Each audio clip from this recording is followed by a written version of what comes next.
grand merci à toi. Dieu merci Kifou. Et je n'oublie pas également aussi de remercier les professeurs de leurs professeurs, le prof Romain Makonda. Et j'ai dit bonjour à tout le monde. Bonjour. Bonjour. Bonjour. Apparemment, vous êtes fatigués. Qu'est-ce qui vous fatigue là? Les confinements?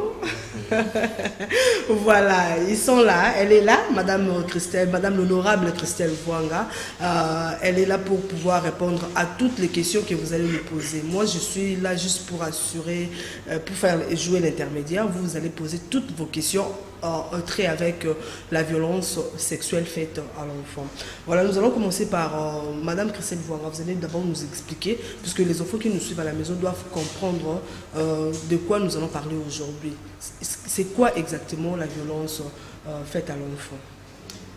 Merci beaucoup madame et je vous remercie. Je remercie toute l'équipe et les enfants et les camarades sur le plateau.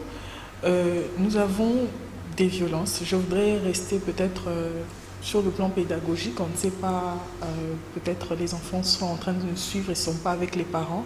Alors je serai un peu dans les stratos, dans les définitions pour ne pas vexer certaines personnes. Donc il y a plusieurs sortes de violences. Il y a le viol que l'on qualifie de viol, mais il y a aussi des violences. Les violences, c'est par exemple maltraiter les enfants, frapper les enfants, blesser les enfants. Mais c'est aussi une autre forme de violence, c'est aussi envoyer par exemple les enfants très tard la nuit. C'est aussi donner à un enfant une bouteille de bière pour aller acheter alors que cet enfant est encore innocent.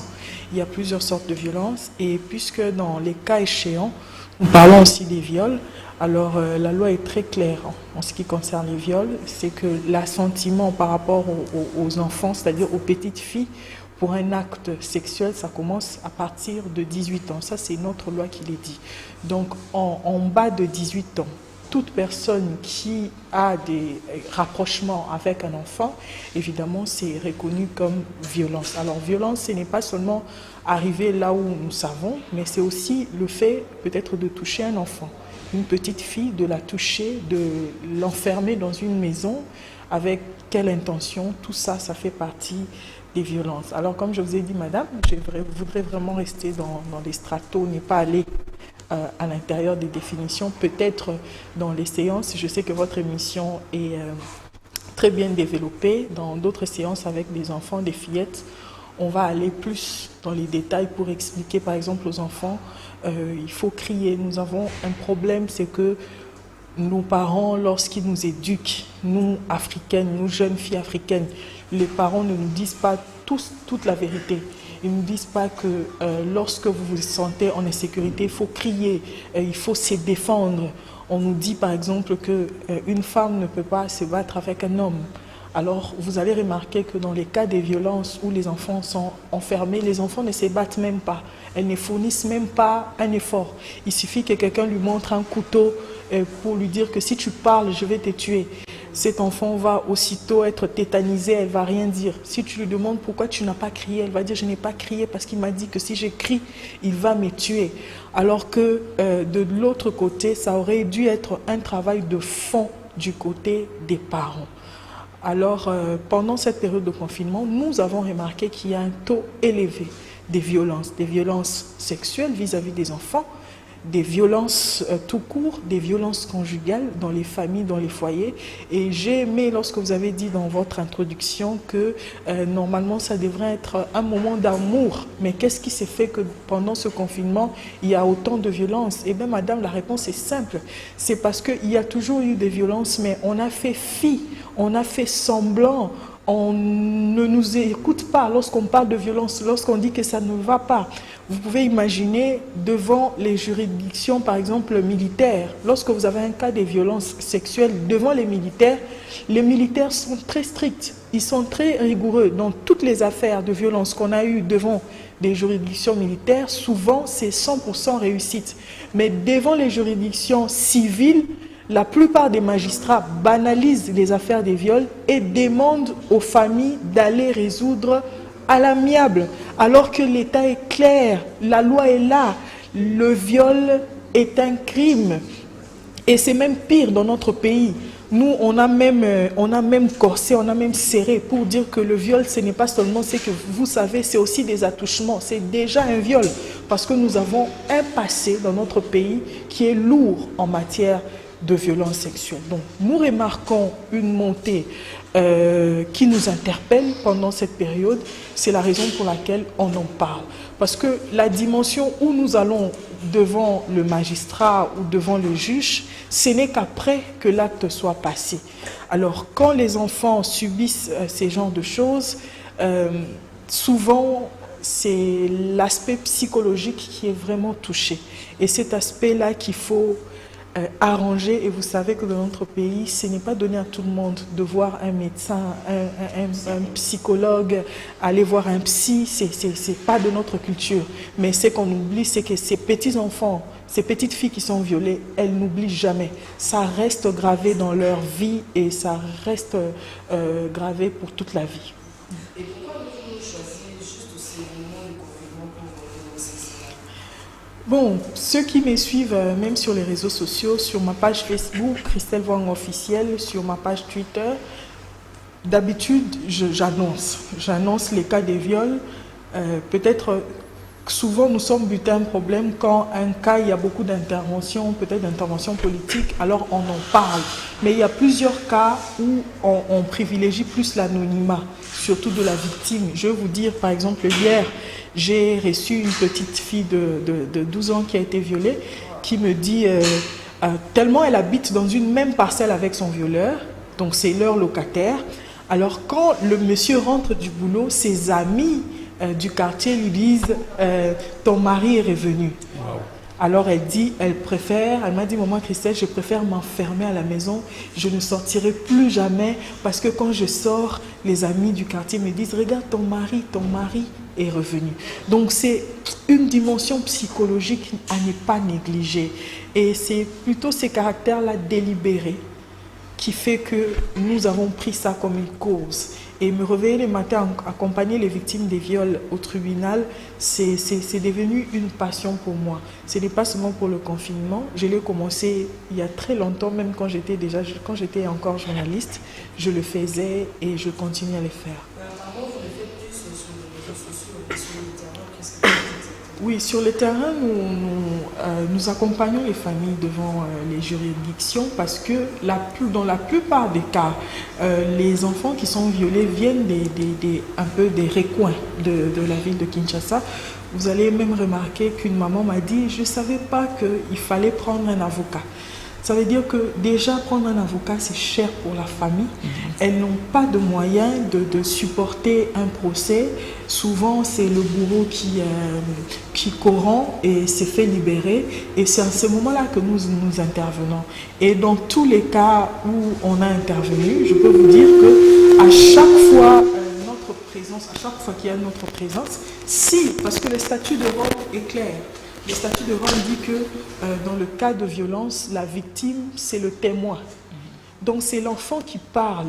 On n'a pas besoin d'un autre témoin qui avait vu quand on l'a violée. Non, c'est elle-même le témoin qui parle. C'était comme ça. Alors c'est à ce point-là que plusieurs magistrats tentent d'étirer plusieurs ficelles pour donner une autre orientation à ces cas de viol. Donc les familles, elles vont d'abord devant les juridictions. Lorsqu'elles ne trouvent pas gain de cause par rapport à la honte et ce qui se passe dans le quartier, c'est comme ça que plusieurs personnes leur parlent de nous, elles viennent nous voir et si je peux le dire, on rouvre le dossier, nous allons devant la justice pour accompagner la famille et obtenir gain de cause. Voilà, je vais laisser la place à mes amis de poser aussi la question, le temps de commencer à voir. On va commencer par toi, Victoria. Tu as une question à poser à Madame Laura? Vas-y, c'est quoi ta question? Ma question c'est, je veux savoir pourquoi des garçons aiment violer des filles. Pourquoi les garçons aiment violer des filles? Les garçons parfaits, rachetés comme ça, pourquoi vous avez bien? Victoria, je veux d'abord te dire que ce n'est pas tous les garçons qui violent les filles. Il y a plusieurs garçons qui ont été bien éduqués, qui considèrent toutes les filles du monde comme leurs sœurs, leurs mères. Mais il y a certains garçons qui le font et c'est la raison pour laquelle nous sommes là pour combattre ce peu de garçons-là, ils ne sont pas nombreux, ils sont seulement peu. Mais la majorité d'entre les garçons, ce sont des gens bien qui nous accompagnent. Madame l'honorable, vous avez essayé un peu d'étudier la psychologie de ces garçons qui violent les femmes. Qu'est-ce qui leur vient en tête pour faire commettre cet acte?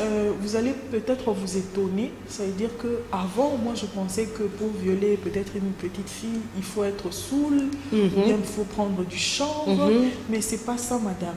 Si vous avez les identités des violeurs, mais vous allez vous étonner, même des juristes, même des journalistes, même des militaires, même des ministres, même des députés, c'est-à-dire que tout le monde est concerné par cette affaire. Mais le danger, c'est quoi? C'est que nous avons laissé la place au viol de prendre la place dans notre culture. Parce que quand c'est une éducation, ça veut dire que ça vient de chacun, ça vient de sa famille, et c'est en ce moment-là que l'État devrait être fort. Mais puisque l'État a banalisé les viols est devenu une culture. Ce n'est pas seulement à Kinshasa, même à Bukavu. Avant, le docteur Mukwege va vous dire qu'avant, il opérait des femmes qui venaient des zones de conflit. Mais actuellement, les femmes qui sont opérées ne viennent pas des zones de conflit, elles viennent de la cité. Il y a même des hommes ou des garçons qui font même des paris pour dire que si tu n'as pas encore violé, ça veut dire que tu n'es pas encore un homme. Ah bon? On a laissé le viol prendre ses racines dans la société et je ne sais pas à ce niveau-ci parce que c'est un tabou. Jusque-là, c'est un tabou. Plusieurs familles n'en parlent pas alors que les viols se passent soit dans le milieu familial, soit dans le milieu communautaire. Et dans le milieu familial, c'est un tabou. Tu ne peux pas accuser ton oncle ou ton cousin qui t'a violé. Sinon, la famille te rejette. Mais on regarde la vie du cousin, on regarde la vie de l'oncle, mais on oublie la vie de cette petite fille. C'est ça. Qui va commencer à penser à ça tout au long de sa vie.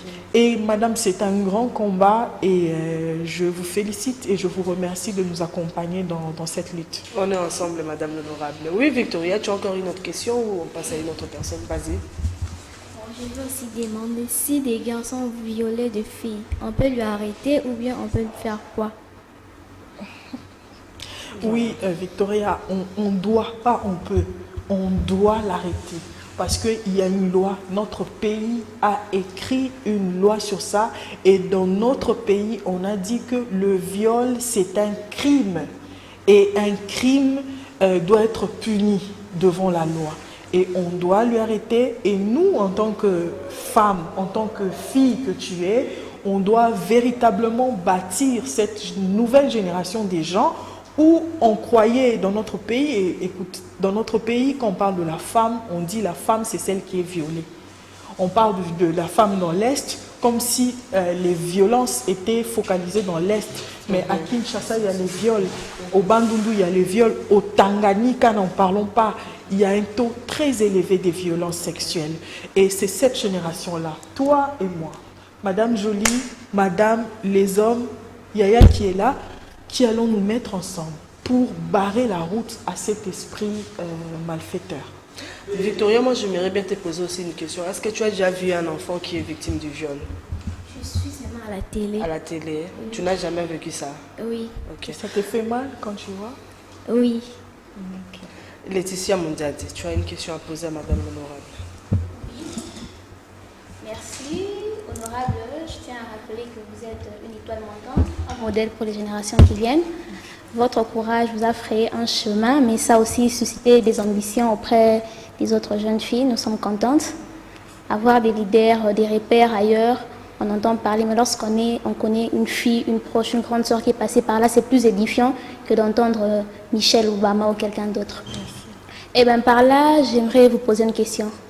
Pensez-vous vraiment qu'il suffit de renforcer l'arsenal juridique pour mettre fin à ce problème de viol? Ne trouvez-vous pas que, deux fois, les personnes enfreignent aux lois? Ne se pose-t-il pas un problème social ou culturel derrière le viol? Parce qu'il y a les lois, mais on voit qu'il y a des personnes qui outrepassent ces lois. Les lois seules suffisent pour résoudre ce problème de viol, ou il y a d'autres voies, il y a d'autres pistes à exploiter pour résoudre ce problème de viol? C'est la première question. Ok, merci beaucoup. Je pense que vous avez aussi effleuré ce que j'ai dit. Donc, le problème de viol ne doit pas se résoudre seulement dans l'aspect juridique. Parce que la loi sanctionne. Moi, particulièrement, j'évolue dans des droits de l'homme, dans le droit de l'homme, et moi, je pense que le droit de l'homme restaure la vie, restaure la communauté et tout. Donc, les responsabilités sont partagées. C'est la raison pour laquelle, au début, je parlais de l'éducation. Quelle éducation nos parents nous donnent? Est-ce que nos parents ont le courage de dire à nos enfants garçons que violer n'est pas bon? Tu ne peux pas. Et tu dois respecter une femme. Et partant seulement de ça, nos parents doivent dire aux garçons que la femme que tu vois, que ce soit à la maison, celle qui est ta sœur, que ce soit sur la rue, celle qui n'est pas ta sœur, que tu ne connais pas, tu lui dois du respect. Il faut la respecter. Et il n'y a pas ça. On ne parle pas de ça à nos garçons. Nos garçons, ils jouent aux jeux Nintendo, ils sont en PlayStation, ce sont des petits rois à la maison. On lui dit, il ne faut pas pleurer comme une femme et tout ça. Et toutes ces idées, les stéréotypes, les clichés qu'ils entendent, qu'ils ont trouvés dans la société, ça va renforcer leur comportement de masculinité qui pensent qu'ils sont plus... je ne peux pas dire plus forts, mais qui pensent qu'ils peuvent être au-dessus de tout, même au-dessus d'une femme que tu ne connais pas et que tu devrais respecter. La famille a sa part, la personne aussi a sa part, ça veut dire que l'éducation que j'ai reçue, je ne peux pas faire ceci, je ne peux pas faire cela. Parlons par exemple du comportement. Pourquoi les hommes violent les femmes? Certains hommes vont vous dire que non, c'est une femme qui ne s'était pas bien habillée, alors elle m'a excitée par rapport à son habillement. C'est surtout cette raison qu'on avance. Mais les enfants alors? Et les petites filles qu'on viole? Moi j'ai déjà vu une petite fille de 6 mois qui a été violée. Wow. Une petite fille de 1 mois qui a été violée. Et celle-là aussi, elle n'était pas bien habillée.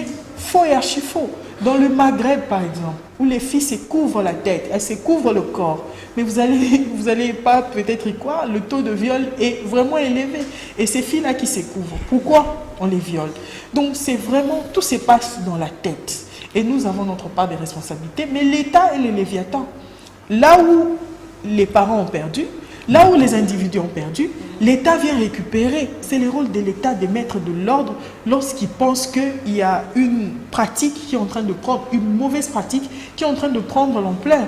Mais je martèle, Madame Jolie, je martèle, Madame, que je vais vous dire, par exemple, il y a certains amis qui se moquent de moi quand je parle de violence des enfants, de violence, ils me disent que j'exagère. Madame, vous exagérez, c'est pas important. Vous en parlez pourquoi? Donc, pour eux, c'est pas important. Donc, ça devrait passer. Et c'est le fait de dire que c'est pas important, c'est pas important. Et on arrivera à un moment où on a dit tout, ce n'est pas important, mais nous avons une génération de femmes qui ont été tellement blessées qu'elles ne savent plus rien donner à la communauté. Une femme qui ne sait rien, qui n'est pas heureuse à l'intérieur de soi, elle ne peut rien donner à la communauté. Et plusieurs femmes, quand je passe à la télé, il y a plusieurs femmes qui m'appellent en pleurant. Elle a été violée, mais elle n'a même pas eu le temps de le dire. Elle ne l'a pas dit, elle a gardé le secret. Elle est allée dans le mariage, elle a eu des enfants, mais elle garde toujours ces secrets-là au fond d'elle. Parce qu'on a peur de la société. Qu'est-ce qu'on va dire de moi si on s'est dit qu'aucun homme ne voudra de Exactement, madame. Exactement. C'est toutes ces choses-là auxquelles il faut lutter. Donc, vous vous dites, dans la cité, essayez d'imaginer, dans notre cité, tel enfant a été violé, mais ça reste, même 20 ans après, on va en parler. Même si un homme vient vous chercher, on lui dira, oh, attention, cette fille-là, elle a été violée lorsqu'elle était petite. Mais un petit réconfort, c'est au moins de voir ce violeur-là derrière les barreaux. C'est la moindre des choses qu'on demande. C'est un aspect psychologique. Je ne sais pas dire une guérison, mais ça donne du réconfort quand même à la victime. Laetitia, satisfaite? Oui. Tu as encore une autre question? Non, je suis passée là. Tout à l'heure, tu me parlais d'une fille qui a été violée à Tchangou. Jusque-là, la loi n'a pas pu trancher son problème. C'était quoi exactement? Oui, nous l'avons vu des réseaux sociaux, France 24, 3TV5 Monde essaie de parler. C'est le viol de la petite Kétia. Je pense que l'honorable... Par cinq personnes. Oui, c'est ça. Oui, et du coup, je soumets le problème à l'honorable. J'étais en contact avec les membres de sa famille, avec sa tante. J'ai le numéro. Ils ont dit qu'ils ont déjà soumis le problème au niveau de la justice, mais ils ont un problème. Ils font face à un sérieux problème. C'est la pression, c'est aussi le trafic d'influence. Le bourreau a été identifié, a été remis à la justice, mais qui menace de sortir et qui menace la famille. Entre-temps, la famille aussi, c'est le problème que l'honorable a soulevé. Les 5 violeurs. Il y a un qui a été arrêté. J'ai pas trop d'informations vérifiables, si je peux le dire. Je reçois sa tante qui, de fois, donne des informations un peu contradictoires. Mais j'ai le numéro de sa maman. Après l'émission, nous allons contacter directement sa maman pour avoir plus de précision. Le message que nous avons à dire contre cela, il faudrait toujours dénoncer. Le problème que nous avons aussi, c'est cette honte. C'est l'ego. La maman se dit exposer sa fille. Après le viol, il y a une autre vie. Raison pour laquelle nous continuons à sensibiliser. Et qui a dénoncé? C'était la fille ou la maman? C'est la famille et la fille. Parce que la fille, c'est déjà un courage pour une fille de dire ça à ses parents. Elle pouvait aussi se taire, mais elle a pris ce courage. Cette affaire est prise en compte. Nous rassurons la population que justice sera faite. Madame Christelle, prenons le cas de cette fille qui a dénoncé. Elle a quand même eu le courage de dénoncer, mais la justice n'a pas fait son travail. Oui, je pense qu'il y a une interview qui pourra passer demain sur France 24 où j'ai même mis un commentaire sur l'affaire du viol de cette fille. De loin comme ça, je n'ai pas assez de détails, mais comme vous avez dit, comme on a le numéro, on va essayer d'appeler pour voir juste à quel niveau ils sont, comme ça on peut prendre le relais au niveau de la justice. Ce sont dans ces genres d'affaires qui ont de l'aura, qui ont pignon sur rue, qu'on peut utiliser justement pour faire peur, un moyen de dissuasion, pour faire peur aux autres. On a eu récemment une affaire ici dans une école ici sur 24, qui était très médiatisée aussi de viol, où on avait violé une petite dans une fête d'école. Et automatiquement, qu'est-ce qu'on avait fait? On a remercié, on a renvoyé la fille, la petite fille qui a été violée, on l'a renvoyée, mais le garçon qui avait violé avec ses camarades, on leur a demandé de passer quand même leurs examens de fin d'année, et quand ils vont finir, ils pourront partir. Mais la fille, aussitôt, on avait dit non, ce n'est pas bien pour l'image de l'école, mais les garçons pouvaient revenir à l'école. Et les jours où les garçons sont revenus à l'école, je peux vous rassurer que les élèves qui étaient à l'extérieur ont commencé à applaudir les garçons qui ont violé. On commençait à applaudir pour dire que ils ont gagné en fait. Ils ont gagné, ils sont revenus à l'école. Qu'est-ce qu'on vous avait dit? Qu'on ne va pas nous renvoyer de l'école. Donc ce sont des messages qui sont peut-être de manière anodine, mais ça passe des messages et ça ne renforce pas l'image des violences par rapport à un état fort chez les enfants. Les enfants doivent voir, comme dans ce cas, si ça s'est passé dans un quartier, eh bien, les autres enfants du quartier, qui eux ne sont pas encore de violeurs, doivent voir leurs aînés en prison pour qu'ils se disent que c'est mal ce qu'on a fait. On ne peut pas prendre une petite fille et la violer par 5 personnes. C'est démoniaque, on ne peut pas faire ça. Mais si on laisse, puisqu'il s'agit ici des libertés publiques, si on n'encadre pas les libertés publiques, on sera à cet état-là qui va commencer à s'étonner. Et madame, je vous rassure que, honnêtement, au niveau de l'Assemblée nationale, ce n'est pas dans mon programme, les viols. C'est plutôt dans le programme de la commission genre et famille de l'Assemblée nationale. Okay. Mais moi, je le fais pour le compte de mon ONG, WIFE, qui a commencé bien avant la députation, dans laquelle nous accompagnons les victimes de violences sexuelles. Mais ce que je peux faire, j'avais dit d'ailleurs à la présidente de cette commission qu'elle devrait faire des violences ou des viols des filles son cheval de bataille. Parce que si elle ne les fait pas, en ce qui concerne les filles à Kinshasa, c'est pratiquement la mode, ça se passe partout. Pour ceux qui parlent, ok. Pour ceux qui ne parlent pas, on reste dans le tabou. Mais elle devrait s'impliquer pour que les parents, les filles et la communauté comprennent comment est-ce qu'on va lutter contre cette violence. Ok, c'est voilà. Parfait, Kitiaka. Oui, merci Madame beaucoup. L'honorable est à vous. Merci beaucoup, Madame Jolie, pour la parole. Je remercie d'abord l'honorable Christelle Wang, que moi j'aime toujours appeler l'école de la nouvelle génération. Ça, c'est du moins Tu l'appelles souvent les sommets. l'icône, les sommets. Les sommets, et puis c'est une icône de la nouvelle génération. Je l'ai suivie, elle est en train de rentrer à une expression, elle est en train d'utiliser un thème qui m'a beaucoup interpellé. Madame Christelle Voanga répète toujours la psychologie. Ça m'a aussi effrayé et puis je me sens un peu planté dans une psychose. Pourquoi je dis ça? Je constatais depuis longtemps, quand on parle de viol, il y a une réparation sur le plan juridique. Alors il n'y a pas une réparation psychologique.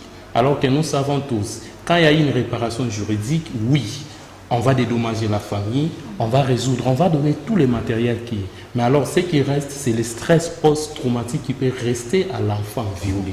Alors là, ça nécessite directement un aspect psychologique. Alors moi, je me pose la question, comment comptez-vous faire pour faire entendre aussi cet accompagnement psychologique qui est toujours nécessaire pour cet enfant violé ou pour la femme violée, parce qu'on ne sent pas l'impact de l'accompagnement psychologique dans cette histoire de viol. Et vous, comme vous êtes en train de dénoncer et puis vous êtes une personnalité, comment comptez-vous approcher cet aspect-là psychologique? Merci beaucoup, parfait. Je suis bénévole dans un programme qui consiste à faire un plaidoyer sur l'idée du docteur Mukwege, créer un fonds national pour des victimes de violences sexuelles. Et évidemment, si jamais ça aboutissait, ce fonds national servirait aussi à l'aspect psychologique des victimes, parce que j'estime que c'est la partie la plus importante de la réparation. Mais actuellement, notre ONG, comme nous n'avons pas beaucoup de moyens, nous accompagnons les victimes avec nos frais devant la justice, mais nous avons aussi des bénévoles. Nous avons des médecins bénévoles. Donc vous essayez de trouver un avocat aux victimes? Oui, on a des avocats bénévoles qui travaillent avec nous, Maître Chris Chemati, Maître Egan Kalimassi, Maître Hervé Diakese, Maître Laurent Onyemba, ils sont plusieurs, qui répondent toujours quand j'appelle. Si on a des cas, ils sont toujours là pour nous. Et donc, ils nous accompagnent toujours. Il y a aussi des médecins qui nous accompagnent. Mais puisque nous sommes au début, nous n'avons pas encore eu assez de financement pour engager des psychologues. Mais au moins, ce que l'on fait toujours dans les cas des victimes, nous avons toujours un médecin qui parle avec la victime pour essayer de la motiver. Par exemple, hier, on a eu une séance avec une petite fille de 13 ans.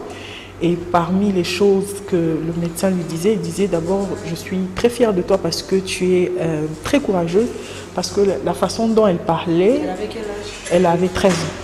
Elle parlait, elle détaillait, et moi-même je lui ai posé la question de savoir si elle avait peur de son bourreau. Elle m'a dit non, je n'ai pas peur de lui, même si je le vois, je n'aurais pas peur. Je pourrais dire s'il y a confrontation, tout ce que j'ai dit ici, même devant lui, je pourrais dire ça. Alors, on lui disait qu'elle ne se laisse pas intimider. S'il y a confrontation, qu'elle puisse dire la vérité devant les juges, parce que ça aussi, c'est une autre dimension. Dès que la victime ne sait pas bien témoigner, dès qu'elle se contredit une fois, deux fois, c'est fini, on dit non, vous mentez, on trouve la raison. Donc, si jamais nous avons des moyens et si jamais le fonds, cette création de fonds pour les victimes passe, évidemment, il y aura cet aspect-là psychologique. Oui, merci beaucoup, honorable Christelle Voanga. Je suis un peu soulagé, mais alors, je veux revenir un peu. Vous parlez des moyens, oui, nous savons que nous sommes dans une société où les possibilités financières posent problème. Vous êtes jeune, je crois, c'est depuis longtemps que nous sommes derrière votre route. Vous êtes jeune. Nous savons tous qu'aujourd'hui, la politique bloque beaucoup de secteurs. Alors la jeunesse n'arrive pas à s'exprimer comme il faut. Vous avez une ONG, alors je sais pas trop. Il y a aussi les étudiants qui peuvent facilement travailler sans pourtant qu'ils puissent vous demander quelque chose. Vous ne pouvez pas penser aussi comment mettre ces étudiants-là tout autour de vous, cette jeunesse-là, parce qu'il y a un problème de la jeunesse. Moi, je vous suis, je suis avec vous. Vous voulez toujours changer l'image de la jeunesse parce qu'on nous a inculqué l'argent. Alors, il fallait changer ça. vous êtes une icône. Pensez-vous pas aussi mettre tout autour de vous les jeunes qui sont encore des jeunes, et pourquoi pas ces facultés-là qui peuvent facilement vous accompagner pour ne pas seulement attendre l'argent quand vous en avez. Parce que moi, je suis de la faculté de la psychologie. C'est depuis longtemps que je suis avec vous, sans pourtant aussi vous révéler que je fais partie de cette faculté-là. Donc, voyez-vous comment vous avez, approcher vous avez raison. Moi, je dis toujours que si, par exemple, parce que actuellement je suis de l'opposition, donc c'est pas nous qui gérons le pays, je me dis toujours que si le président de la République me dit Madame Christelle, donnez-moi 100 jeunes ou 200 jeunes qui peuvent travailler dans différents domaines, maintenant, si c'est à 12h, à 12h30, je lui donne une liste des jeunes qui méritent, qui ont des capacités, qui ont des compétences et qui n'attendent que le travail. Ces jeunes-là sont là. Mais nous avons un problème justement dans la société où on nous a appris ce caractère attentiste des jeunes. Attendre avant de commencer. Je ne peux pas vous dire combien de fois j'ai entendu quelqu'un qui me dit « tu es trop pressé, attends ». Mais un homme qui a mon âge, on ne lui dira pas d'attendre. Donc c'est aussi un combat dans un combat. Un combat de la jeunesse, nous mettre ensemble, défédérer nos forces, mutualiser nos forces et aller de l'avant.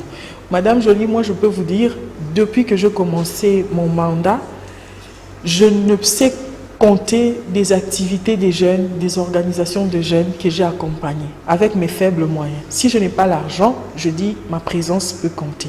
S'il y a des conférences, j'ai assisté à des conférences à Kimwenza, au campus, partout, à Maluku, à Nsele, des jeunes qui ont organisé des conférences, des jeunes que je ne connais pas mais qui me suivent à la télévision. Je me dis, si je me déplace, je vais vers lui, peut-être dans son quartier, on peut comprendre qu'il a de l'avenir, peut-être qu'il est dans le bon chemin, je le fais à bon cœur. Mais souvent, je n'ai pas la même réaction du côté de ces jeunes-là. Souvent, ces jeunes-là ne m'accompagnent pas beaucoup, mais je ne demande pas aussi, je ne me plains pas. C'est aussi ce caractère-là qu'on nous a inculqué, de ne pas aider les autres, ne pas s'approcher des autres. Peut-être si tu vois l'autre réussir, tu penses que toi tu as échoué parce que lui il a réussi. Non, la vie est un match à somme non nulle. Si moi aujourd'hui je suis député, tu ne sais pas, peut-être dans 2 ans, à travers moi, combien de jeunes peuvent bénéficier des formations, du travail, je ne sais pas de quoi, parce que seulement moi je suis là. Donc on n'a pas appris aux jeunes à se fédérer et à se mettre ensemble, mais moi de mon côté, j'ai plusieurs jeunes qui m'accompagnent. Peut-être je suis au début, je ne sais pas, peut-être déployer des moyens, que ce soit physique ou que ce soit financier pour mettre tout le monde ensemble, mais je pense que nous sommes sur le bon chemin, nous allons tout doucement et de plus en plus, je rencontre des jeunes magnifiques, de jeunes qui aiment leur travail. Et un aîné m'a dit un jour, ça fait maintenant 5 ans, il m'a dit, Christelle, si tu veux avoir l'argent dans la vie, il ne faut pas suivre l'argent, suis les valeurs. Ce sont les valeurs qui donnent l'argent. Et madame, je peux vous assurer que tout ce que j'ai eu de bon dans la vie, de bon, que ce soit l'argent, que ce soit des voyages ou des opportunités, je les ai eus à travers les valeurs. Je suis allée travailler gratuitement et mon travail que j'ai fait m'a rapporté une connexion qui m'a donné un voyage, qui m'a donné une formation, qui m'a donné une connaissance. Donc, quand on se réveille le matin, on dit l'argent ou rien, on rate les opportunités. Quand j'ai commencé en journalisme, le premier reportage que je suis allée faire, je me souviens qu'on nous a même jeté de l'eau parce qu'on ne voulait pas nous voir. C'était où comme ça? C'était lors des élections présidentielles, il y avait un candidat député. Alors mon formateur m'a dit, tu vas là-bas. J'ai dit, mais on ne nous a pas appelé. Il m'a dit, tu vas là-bas. Alors quand j'arrive là-bas, on dit, on ne vous a pas appelé, on ferme la porte. On nous a jeté de l'eau. Pour partir, on nous a jeté carrément de l'eau. Mais ça ne m'a pas... tu n'as pas du tout abandonné. Je n'ai pas abandonné, je n'ai pas dit que j'arrête parce qu'on m'a jeté de l'eau, j'ai continué. Et à chaque fois qu'on me disait, va à tel reportage, même si c'est à pied, j'y allais toujours. J'y allais à pied, aller-retour à pied au reportage. Et c'est dans les reportages que j'ai rencontré des gens qui m'aidaient à leur tour à avoir d'autres connexions Et c'est comme ça. Donc pour répondre à ta question parfaite, je pense qu'il y a moyen de fédérer nos efforts autour des valeurs et non autour de l'argent. Avant de passer à Rachedi Berger, Madame l'honorable, je voulais savoir la place dans votre lutte. Quelle est la place des enfants vivant avec un handicap? Ah oui, merci beaucoup Madame. Ça aussi, c'est une question qui me préoccupe personnellement et du côté de la commission. Peut-être si vous me suivez aussi, vous allez voir quand je place mes activités. Souvent, il y a des activités avec les personnes vivant avec handicap en général et par ricochet en particulier avec les enfants vivant avec handicap. Nous avons un cas d'une petite fille qui a été, je ne sais pas si le terme est bien utilisé, extropiée, donc à qui on a coupé les 2 jambes à cause d'une gangrène. Une petite fille qui était née très bien, mais on a dû couper, il faut chercher une prothèse, une petite qui habite en Boudi, que je salue d'ailleurs les parents. C'est aussi une passion pour moi. Mais la plus grande passion, c'est au niveau de l'État. Puisque je suis à l'Assemblée nationale, il y a cette fameuse loi de protection et promotion de personnes vivant avec handicap. C'est une loi qui a été initiée depuis 2006, mais jusque-là, cette loi n'a jamais été votée à l'Assemblée nationale. Donc on s'était dit que cette législature devrait mettre en exergue cette loi. Ça devrait être la première proposition de loi votée à l'Assemblée nationale, parce qu'il y a des dispositions qui peuvent révolutionner tout un pays. Par exemple, le quota d'engagement. Lorsque les entreprises publiques engagent les gens, et même privées, ces entreprises devraient réserver un quota pour les personnes handicapées. Ça, c'est vraiment une révolution. Et il y a aussi des exigences sur la construction des bâtiments publics, réserver toujours la part de personnes vivant avec handicap, adapter le monde, adapter la construction de notre État par rapport aux personnes handicapées. Voilà. Rachedi Berger, à vous.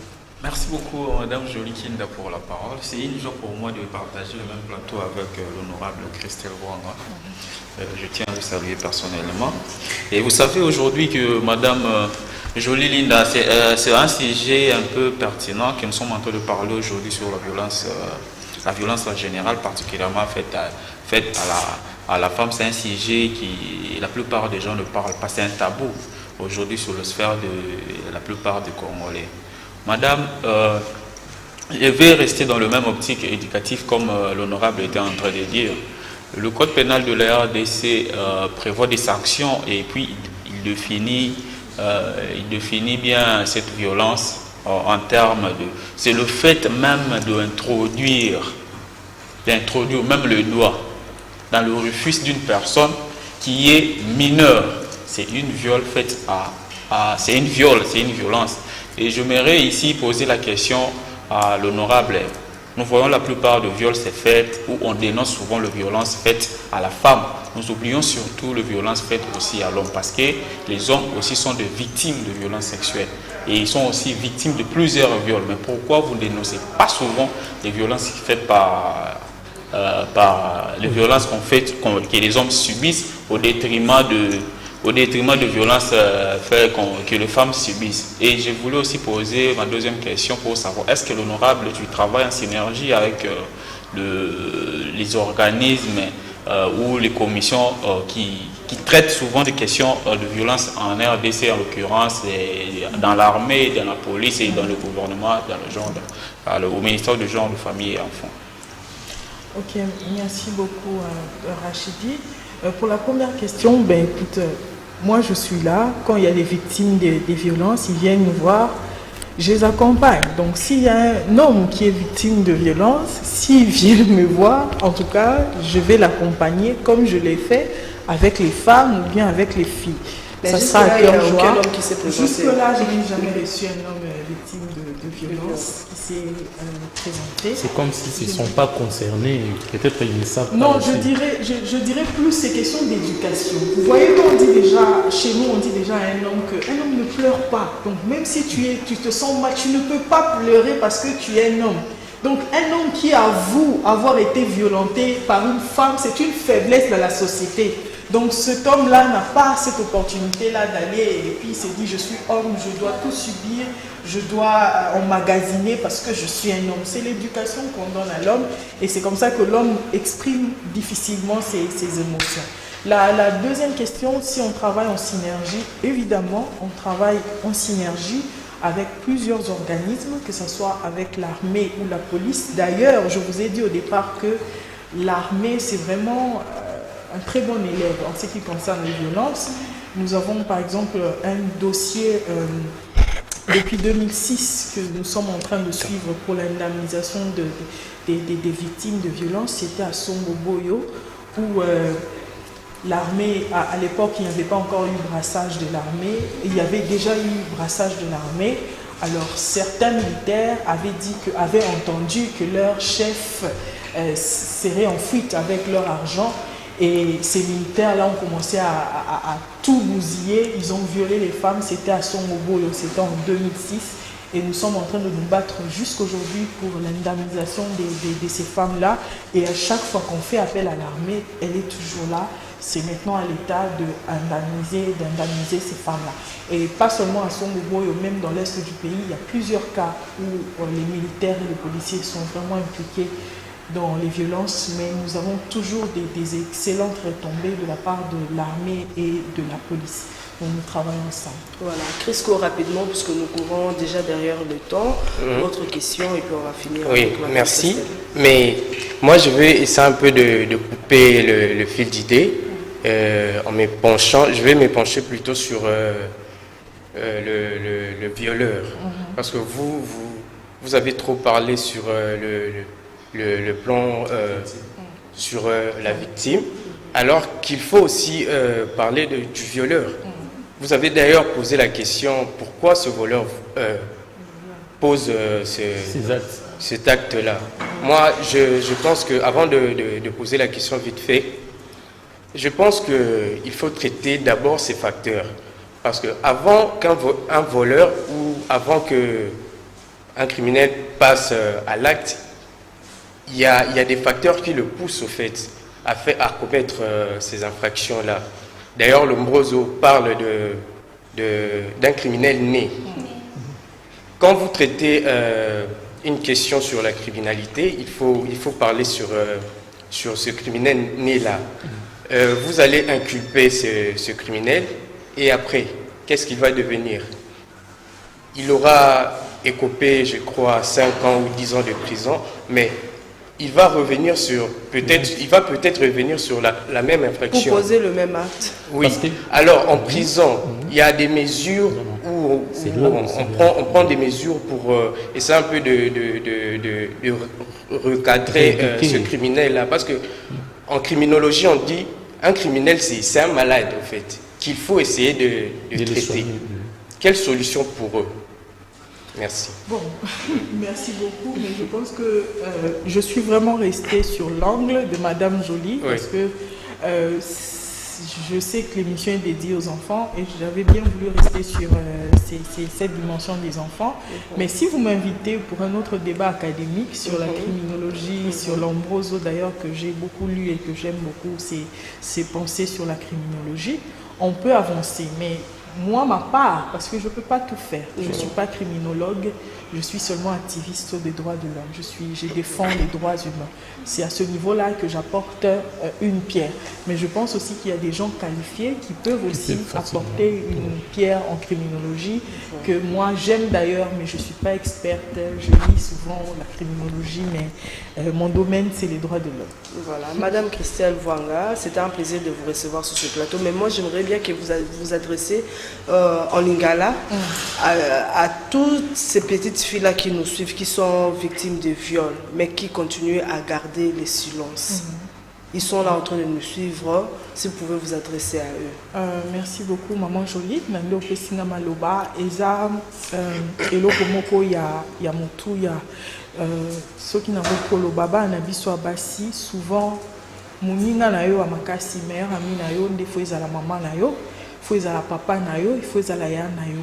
soki eza na mutu oyo amonaka lokola jouer na ye soki eza na mutu oyo omonaka ke soko oza na ye asalaka makambo moko oyo ya mabe, automatiquement il faut yebisa ngo maman, il faut yebisa papa, il faut yebisa yaya, ou bien il faut yebisa mutu oyo moni kozalaka na confiance na ye olingake mingi po soki olobi ekosala ke biso to intervenir pour mutu wana asala yo susu mabete.